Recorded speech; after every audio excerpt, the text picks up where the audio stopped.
Welcome to our channel. Today we how to uninstall QuickBooks Desktop on Windows step by step clearly.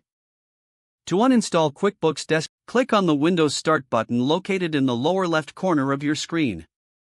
Select Settings from the Start menu. In the Settings window, click on Apps. You will see a list of installed apps and features. Scroll down until you find QuickBooks Desktop. Click on QuickBooks Desktop to highlight it. Once highlighted, click on the Uninstall button that appears. A confirmation window will pop up, prompting you to confirm the uninstallation. Click Uninstall again in this confirmation window. The QuickBooks Uninstaller will now launch. Follow the on-screen instructions provided by the uninstaller. Make sure to select the option to remove all components if prompted. Wait for the uninstallation process to complete. When the process is finished, you will see a final confirmation message. Click Finish to close the uninstaller. Now, it's a good idea to restart your computer to finalize the uninstallation. After your computer restarts, QuickBooks Desktop will be completely removed from your system.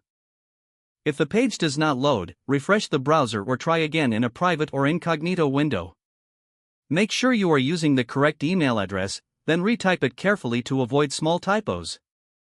If your password is not accepted, use the reset option and create a new strong password you can remember. Check your spam folder for verification or security emails, then complete any requested confirmation steps. Enable two-factor authentication if available to improve account security and reduce unauthorized access risk. After signing in, review your profile details so your contact information and settings are accurate and current. If you see an error message, note it down and try again after restarting your device and internet connection. Log out when you finish, especially on shared devices, to keep your account and payment information secure. If the page does not load, refresh the browser or try again in a private or incognito window. Make sure you are using the correct email address, then retype it carefully to avoid small typos.